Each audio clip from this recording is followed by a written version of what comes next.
खबरों में सबसे पहले आज के कुछ बड़े इवेंट देख लेते हैं। देखिए, प्रधानमंत्री नरेंद्र मोदी आज 6 मार्च को कृषि और ग्रामीण रूपांतरण इस टॉपिक पर वेबिनार को संबोधित करेंगे और पीएम मोदी आज सी मार्ट विषय पर भी वेबिनार आयोजित करेंगे। वहीं गृह मंत्री अमित शाह आज उड़ीसा राज्य का दौरा करेंगे और यहाँ उड़ीसा में इफ्को का सल्फ्यूरिक एसिड संयंत्र प्लांट भी राष्ट्र को समर्पित करेंगे। इस प्लांट का लोकार्पण करेंगे और इसके साथ ही उड़ीसा में कई नई परियोजनाओं की सौगात भी देंगे गृह मंत्री अमित शाह। और वहीं खबर है दोस्तों, चारधाम यात्रा 2026 के लिए भी आज सुबह 7 बजे से ही ऑनलाइन रजिस्ट्रेशन शुरू होने जा रहे हैं। 19 अप्रैल को खुलेंगे गंगोत्री यमुनोत्री धाम के कपाट। तो जो भी श्रद्धालु इस बार चारधाम यात्रा के लिए घूमने जाना चाहते हैं तो वो आज से अपना रजिस्ट्रेशन कर सकते हैं ऑनलाइन। वैसे उत्तराखंड के चारों धामों के कपाट अगले महीने अप्रैल तक खुल जाएंगे। उसके बाद श्रद्धालु 6 महीने तक दर्शन कर पाएंगे और आज सुबह 7 बजे से रजिस्ट्रेशन शुरू होने जा रहे हैं। कैसे कर पाएंगे आप रजिस्ट्रेशन? तो आप इस ऑनलाइन पोर्टल के माध्यम से रजिस्ट्रेशन कर सकते हैं। और अच्छी बात यह है कि इस बार ऑनलाइन रजिस्ट्रेशन के लिए कोई शुल्क, कोई चार्ज आपको नहीं देना पड़ेगा, बिल्कुल फ्री रहेगा रजिस्ट्रेशन। और वहीं आज 6 मार्च को रमजान महीने का भी 16वां रोजा रखा जाएगा। और खबर है, देश की राष्ट्रपति द्रौपदी मुर्मू भी आज और कल 6-7 मार्च को पश्चिम बंगाल राज्य के दौरे पर रहेंगी। इस दरमियान दार्जिलिंग हिल फेस्टिवल का शुभारंभ भी करेंगी। देश के उपराष्ट्रपति भी 6 से 8 मार्च तक पूर्वोत्तर भारत के 3 राज्यों के दौरे पर जाएंगे। नागालैंड, मिजोरम और त्रिपुरा राज्य का दौरा करेंगे वो। और खबर है, भारतीय रिजर्व बैंक आरबीआई ने एक बड़ा फैसला लिया। 29,000 करोड़ की सरकारी प्रतिभूतियों की नीलामी होगी। 6 मार्च को बोली लगेगी आज। वहीं आज महाराष्ट्र राज्य सरकार का बजट भी घोषित होने जा रहा। मुख्यमंत्री देवेंद्र फडणवीस बजट जारी करेंगे और इस बार के बजट में लाडली बहनों की स्कीम का पैसा 1500 से बढ़ाकर 2100 होने की भी संभावना है। वैसे तो महाराष्ट्र राज्य के ऊपर बहुत सारा कर्ज है, तो देखते हैं बढ़ते कर्ज के बीच लाडली बहनों को क्या और फंड मिलता है या नहीं, बजट में क्या क्या घोषणाएं की जाती हैं। जो भी अपडेट आएगा मैं आपको बता दूंगा दिन में अलग से वीडियो में। चलिए फिलहाल आगे बढ़ते हैं अपन खबरों में। सबसे पहले देख लेते हैं अमेरिका ईरान इजराइल युद्ध को लेकर कुछ बड़े अपडेट। देखिए, इस जंग को 6 दिन हो चुके हैं। हॉर्मुज रूट अभी बंद है। पश्चिम एशिया में तेल की सप्लाई भी बाधित है। एक्सपर्ट्स का मानना है कि और भी बड़ा संकट सामने आ सकता है। अभी तक अमेरिका, इजराइल और ईरान जंग में हजारों लोगों की मौत हो गई और ईरान ने भी जवाबी कार्रवाई में 9 देशों में 14 अमेरिकी बेस पर हमला किया। यूएन का तो कहना है कि खाड़ी के क्षेत्र में 35,000 लोग फंसे हुए हैं, अलग अलग देशों के हैं। और ईरान में तो मरने वालों का आंकड़ा भी बढ़कर 1230 पहुंच चुका है। वहीं अमेरिका इजराइल की ईरान से जंग के बीच कोलकाता दुबई फ्लाइट वापस शुरू हुई। स्पाइस जेट की यूएई से दिल्ली मुंबई के लिए 13 स्पेशल फ्लाइट्स भी शुरू हो चुकी हैं। और जम्मू का श्रीनगर लगातार 5वें दिन भी बंद रहा कल। और इजरायली सेना ने ईरान में बैलिस्टिक मिसाइल ठिकानों पर भी हमला करने का दावा किया। नए युद्धकालीन दिशा निर्देश भी लागू हुए हैं। वहीं बॉलीवुड एक्टर सोनू सूद की एक नई पहल देखिए। दुबई में फंसे लोगों की मदद के लिए उन्होंने बड़ा कदम उठाया और उन्होंने एक वीडियो जारी करते हुए कहा कि इन युद्ध की स्थितियों में दुबई में फंसे लोगों को हम मुफ्त में ठहरने की सुविधा देंगे। मदद पाने के लिए बस आपको उनके सोशल मीडिया इंस्टाग्राम पर इस हैंडल पर डीएम करना है। ये ट्वीट भी किया उन्होंने, इस बारे में देख सकते हैं आप। और अगली बड़ी खबर देखिए, यूरोपीय देशों ने भी अब बड़ा फैसला लिया। ड्रोन हमले के बाद साइप्रस की ओर भेजेंगे नौसेना। ईरान के ड्रोन हमलों के बाद इटली ने भी अपनी नौसेना को डाइवर्ट किया। वहीं मिडिल ईस्ट में तनाव के बीच कच्चे तेल की कीमतों में भी 2% से ज्यादा की बढ़ोतरी देखने को मिली है। तो रिपोर्ट्स के मुताबिक भारत में भी आने वाले समय में पेट्रोल डीजल महंगा हो सकता है। और ईरान के प्रमुख सुप्रीम लीडर खामेनेई की मौत के बाद अब आखिर ईरान में नई सरकार किसकी बनेगी, तो इसको लेकर अमेरिकी राष्ट्रपति डोनाल्ड ट्रंप का ताजा बयान सामने आ रहा। वो बोले कि ईरान के नए नेतृत्व के चयन में मेरी भूमिका जरूरी है और नए नेतृत्व के रूप में मोजतबा खामेनेई को मंजूर नहीं किया जाएगा अमेरिका द्वारा। जो ईरानी सुप्रीम लीडर खामेनेई के बेटे हैं ना, तो उनका कहना कि उनका बेटा मंजूर नहीं होगा। ट्रंप बोले कि ईरान मेरे बिना सुप्रीम लीडर न चुने, सिलेक्शन में अमेरिका का रोल जरूरी होगा। अमेरिका के राष्ट्रपति डोनाल्ड ट्रंप की तरफ से अब ईरान में नई सरकार बनने पर भी हस्तक्षेप की मांग की है। और एक बड़ी खबर देखिए, भारत ने पहली बार खामेनेई की मौत पर ऑफिशियली शोक जताया। भारत के जो विदेश मंत्रालय के सचिव हैं विक्रम मिस्री, उन्होंने कंडोलेंस बुक पर साइन किया। वैसे तो उनकी मौत को काफी दिन हो चुके हैं, लेकिन अभी तक भारत की तरफ से शोक संवेदनाएं व्यक्त नहीं की गई थी। लेकिन अब भारत ने ऑफिशियली खामेनेई की मौत पर शोक प्रकट किया है। और वहीं देखिए, युद्ध के हालातों के बीच यूएई ने भी एक बड़ा फैसला लिया। जो संयुक्त अरब अमीरात हैं, जिसमें अबू धाबी, दुबई जैसे बड़े शहर हैं, वहां अब देश के सभी स्कूल यूनिवर्सिटी में पहले ब्रेक शुरू होगा। जब युद्ध के हालात खत्म होंगे तब छुट्टियों के बाद 23 मार्च से दोबारा स्कूल वगैरह खोले जाएंगे। ऐसा वहीं खबर देखिए, अमेरिका, इजराइल और ईरान युद्ध में राजस्थान जोधपुर के भी 120 लोग अब वापस अपने भारत लौटे। दुबई में कथा सुनने गए थे ये। अभी भी कई लोग दुबई में फंसे हुए हैं। वैसे देखिए आप, ईरान इजराइल जंग के बीच पंजाब के कारोबारी दोहा में फंसे हुए हैं। युद्ध के बीच इजराइल में भी फंसे हुए हैं उत्तर प्रदेश के तकरीबन 6000 मजदूर। इनका कहना है कि सायरन बजते ही हम बंकर में घुस जाते हैं। हालांकि वहां के मंत्री बोले कि हम मजदूरों की सुरक्षा करेंगे, लेकिन फिर भी डर तो लगता ही है।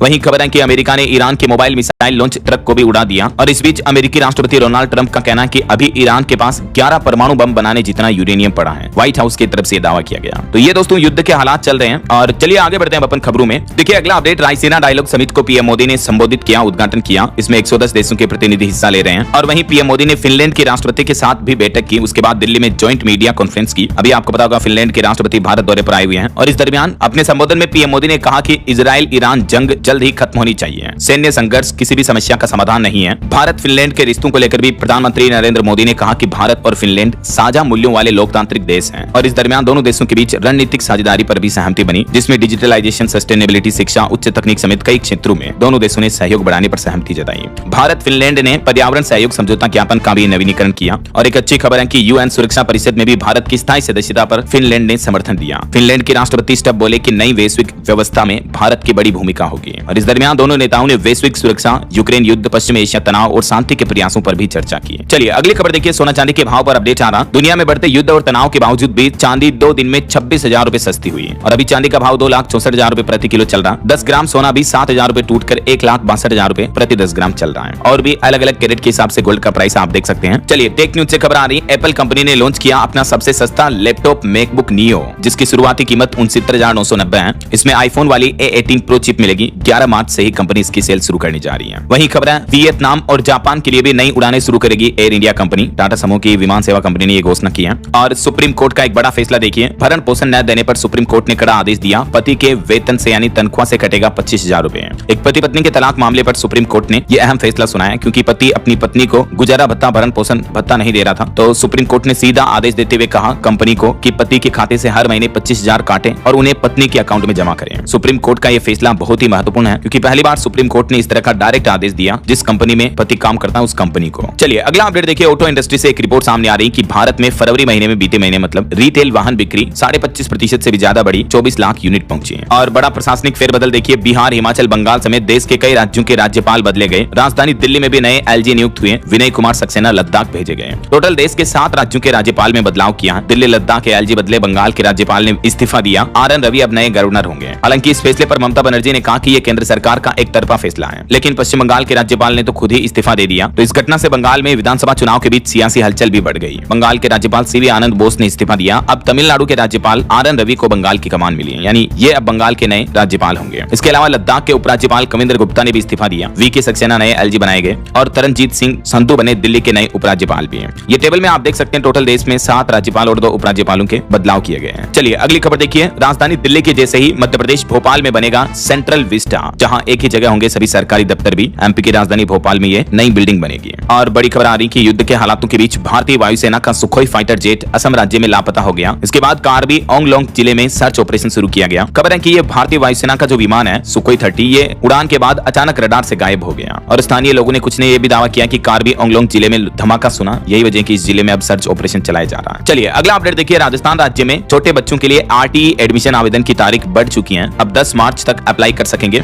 लेकिन सरकार ने यह भी चेतावनी दी है कि अगर किसी माता पिता ने फर्जी आय प्रमाण पत्र देकर के इस बार RTE में एडमिशन करवाया तो जांच होगी, दुगनी फीस देनी होगी, क्योंकि इस बार RTE में आपसे वेरिफिकेशन के लिए पेन नंबर भी मांगे जा सकते हैं। ये राजस्थान सरकार ने क्लियरली आदेश दे दिया है नए नियमों के तहत। और अब नए शेड्यूल के मुताबिक 12 मार्च को ऑनलाइन लॉटरी के माध्यम से RTE की सीटों का आवंटन किया जाएगा। चलिए अगली बड़ी खबर देखिए, मध्य प्रदेश के एक करोड़पति कांस्टेबल का 100 करोड़ का गोल्ड और केस जब्त किया जाएगा। आयकर विभाग यानी इनकम टैक्स डिपार्टमेंट ने इसे बेनामी संपत्ति माना। सौरभ शर्मा को वास्तविक मालिक माना और चेतन गौर को बेनामीदार बताया। हाल ही में RTO के जो पूर्व करोड़पति कांस्टेबल के धन संपत्ति पकड़े थे आयकर विभाग ने, तो अब इसको आयकर विभाग की तरफ से जब्त किया जाएगा ऐसा। चलिए अगली बड़ी खबर देखिए, महाराष्ट्र राज्य में थम गया चक्का जाम का खतरा, क्योंकि परिवहन मंत्री के वादे के बाद अब ट्रांसपोर्टर्स ने अपनी हड़ताल वापस ले ली है, वरना पहले हड़ताल की चेतावनी दी थी। और वहीं एक रिपोर्ट सामने आ रही है कि भाजपा की जो राजनीतिक पार्टी है बीजेपी, उसकी 2024-25 में इनकम 6,769 करोड़ रुपए रही है, जो कि देश की अन्य 6 राष्ट्रीय पार्टियों की आय का 85% है। कांग्रेस के इनकम से तो 7 गुना ज्यादा है। Association for democratic reforms ADR की तरफ से चुनावी राजनीतिक पार्टियों की इनकम का डेटा जारी किया गया। ये देख सकते हैं आप किस राजनीतिक पार्टी की कमाई कितनी रही है। और मुस्लिम भाई लोगों के नमाज पढ़ने को लेकर बॉम्बे हाईकोर्ट ने एक बड़ा फैसला सुनाया। हाईकोर्ट ने कहा कि कहीं भी नमाज करना धार्मिक अधिकार नहीं है, सुरक्षा सबसे पहले है।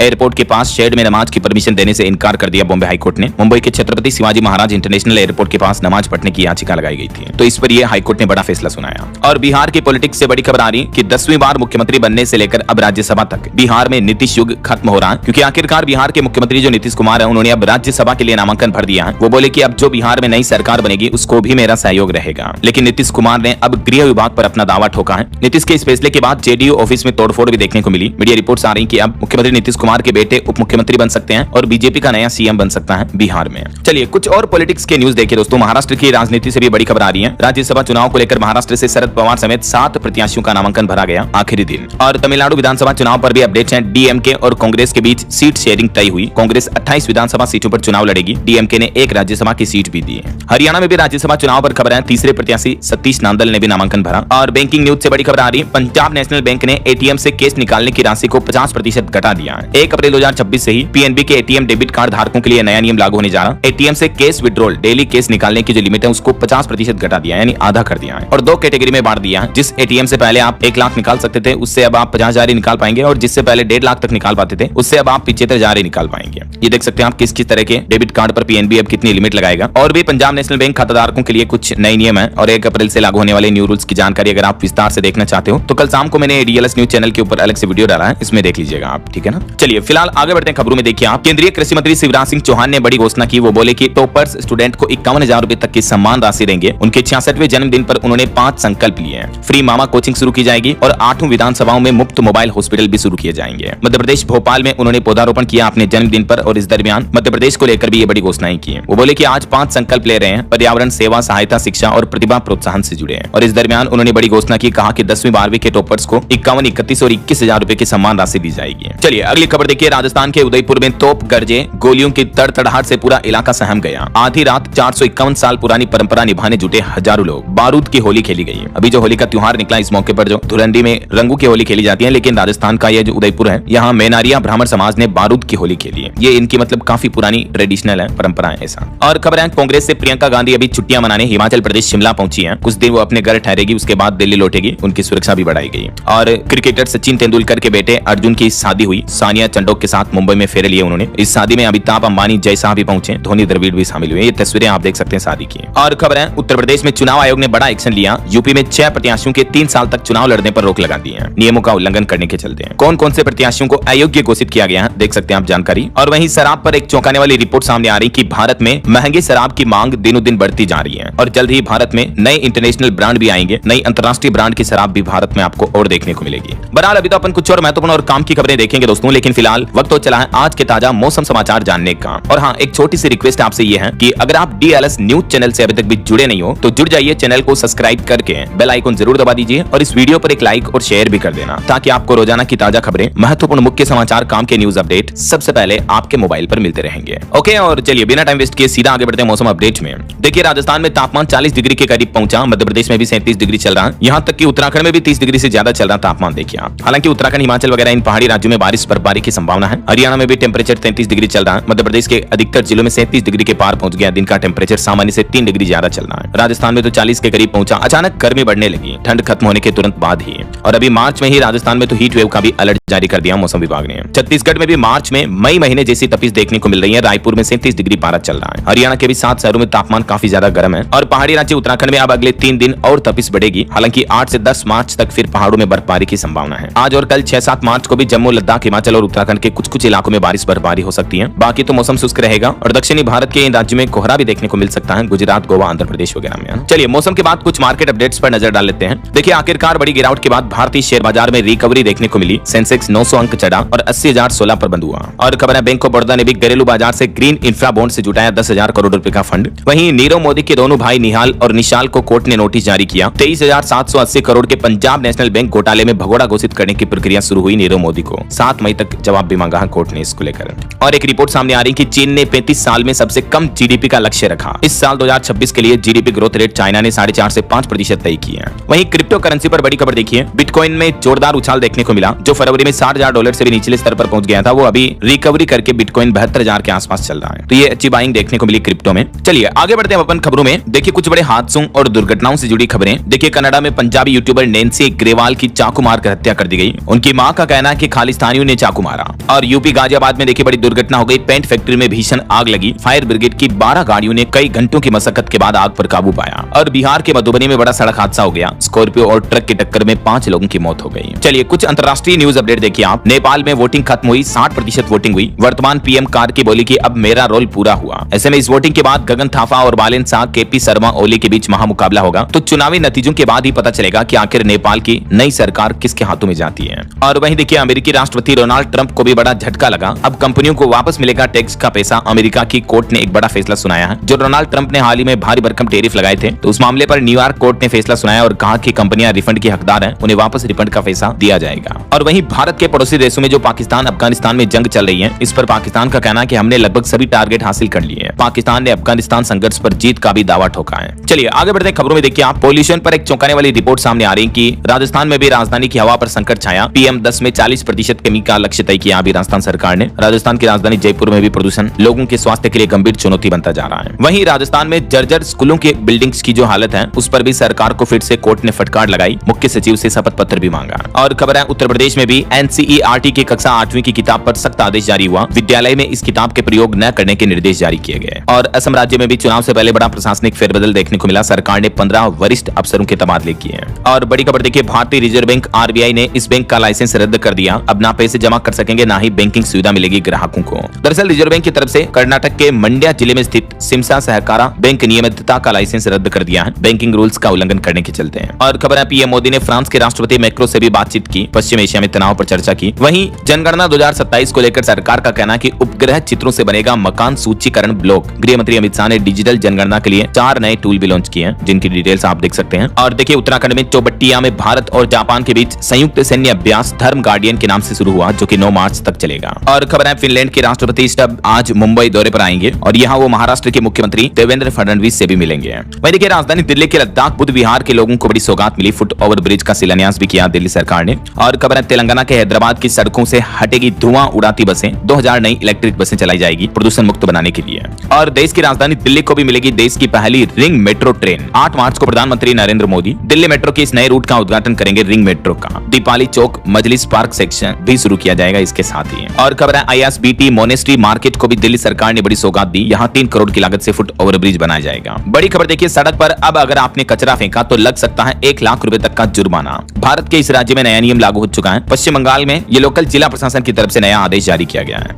और खबर है भारत के शेयर बाजार में खेल का नया मैदान शुरू होने जा रहा है, सेंसेक्स नेक्स्ट 30 के भी होंगे अब call put options, future option होंगे, डेरिवेटिव्स होंगे, सेबी ने मंजूरी दे दी है। और मध्य प्रदेश के इंदौर में जो भागीरथपुरा में प्रदूषित पेयजल कांड देखने को मिला, इस पर जांच आयोग ने अब प्रारंभिक रिपोर्ट पेश की। इस मामले की अगली सुनवाई 6 अप्रैल को होगी, अगले महीने। और ऑटो इंडस्ट्री से खबर है दोस्तों, ब्रिजर के नाम से आएगी रेनो की नई सब 4 मीटर एसयूवी, इसमें 6 एयरबैग्स और कई सेफ्टी फीचर्स भी मिलेंगे। 10 मार्च को ये नई कार लॉन्च होने जा रही है। वहीं मोबाइल फोन लॉन्चिंग पर भी खबर है, नथिंग फोन 4A और इसका प्रो मॉडल दोनों भारत में लॉन्च हो चुके हैं, शुरुआती कीमत 31,999। और खबर है उत्तर प्रदेश में अब तालाबों के पट्टा आवंटन की प्रक्रिया आसान होगी, मत्स्य मंत्री संजय निषाद ने मुख्यमंत्री योगी आदित्यनाथ को इस बारे में पत्र भी लिखा है, देख सकते हैं आप जानकारी। और यूपी काशी में भी जल्द ही शुरू हो जाएगा double lane railway underpass, 5 lakh लोगों को फायदा मिलेगा, काम इसका अंतिम चरण में चल रहा है। और दोस्तों उत्तर प्रदेश में लैंड जिहाद पर ये भास्कर की इन्वेस्टिगेशन रिपोर्ट देखिए आप, शादी करके आदिवासियों की जमीन हड़पने वालों का स्टिंग ऑपरेशन में खुद कबूलनामा देखने को मिला कि मुस्लिमों को बसा रहे हैं वो। कई लोगों ने भास्कर के हिडन कैमरे पर ये बड़े खुलासे किए हैं। और खबर है आंध्र प्रदेश में जन्म दर बढ़ाने के लिए 25,000 रुपए का प्रोत्साहन देगी अब सरकार। गिरती जन्म दर को बढ़ाने के लिए आंध्र प्रदेश के मुख्यमंत्री ने खुद ये घोषणा की है। नई जनसंख्या नीति पर विचार किया जा रहा है और बच्चे के जन्म पर सरकार की तरफ से ये सहायता राशि भी दी जाएगी। वहीं महाराष्ट्र में मतांतरण यानी धर्म परिवर्तन से पहले 60 दिन का नोटिस देना होगा। महाराष्ट्र सरकार की कैबिनेट बैठक में धर्म स्वतंत्रता अधिनियम 2026 के मसौदे को मंजूरी दे दी गई है। अब कोई भी व्यक्ति अगर अपना धर्म परिवर्तन करना चाहता है, जैसे हिंदू से मुस्लिम में या मुस्लिम से हिंदू में जाना चाहता है, तो इससे पहले आपको गवर्नमेंट को 60 दिन पहले नोटिस देना होगा ऐसा।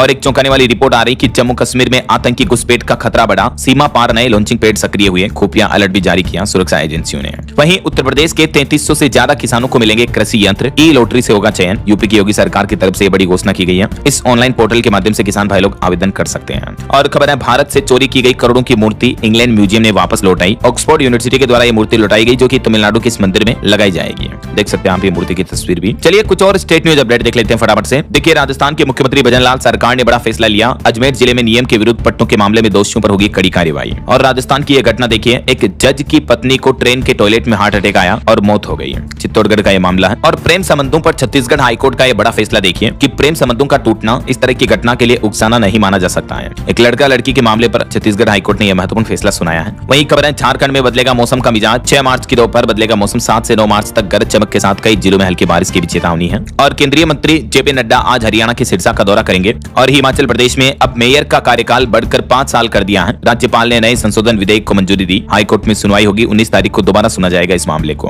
अभी तक हिमाचल प्रदेश में मेयर का कार्यकाल 2.5 साल का ही था, लेकिन इसको बढ़ाकर 5 साल कर दिया गया ऐसा। और हिमाचल के मुख्यमंत्री भी आज मंडी के दौरे पर रहेंगे। इस दरमियान नेट चौक में रोबोटिक सर्जरी की शुरुआत भी करेंगे। और उत्तराखंड सरकार ने नया आदेश जारी किया, 9 मार्च से हर जिले में महिला जन सुनवाई होगी, जिसमें घरेलू हिंसा, दहेज, इन मामलों पर तत्काल कार्रवाई की जाएगी। सभी जिलों के डीएम पुलिस अधिकारी भी मौजूद रहेंगे। उत्तराखंड राज्य महिला आयोग ने प्रदेश भर में महिला आयोग आपके द्वार नाम से नया अभियान शुरू करने की घोषणा की है। 9 मार्च से 13 मार्च तक चलेगा यह अभियान। और गृह मंत्री अमित शाह भी कल 7 मार्च को उत्तराखंड के हरिद्वार का दौरा करेंगे। वहीं उत्तराखंड की जीडीपी 4 साल में 1.5 गुना तक बढ़ी है, आर्थिक सर्वेक्षण की रिपोर्ट जारी हुई, इसमें डेटा सामने आ रहे हैं। चलिए दोस्तों अब अपन कुछ एजुकेशनल अपडेट्स देख लेते हैं फटाफट से। देखिए मिडिल ईस्ट के 7 देशों में जो जो तनाव चला, इस वजह से सीबीएसई ने बड़ा फैसला लिया। 10वीं की परीक्षाएं रद्द कर दी और 12वीं की परीक्षाओं को स्थगित किया गया। 11 मार्च तक 10th बोर्ड एग्जाम रद्द रहेंगे। अब वहीं इंडियन एयरफोर्स में अग्निवीर वायु भर्ती के लिए आवेदन फिर से शुरू हो चुके हैं। पंजाब आंगनबाड़ी में भी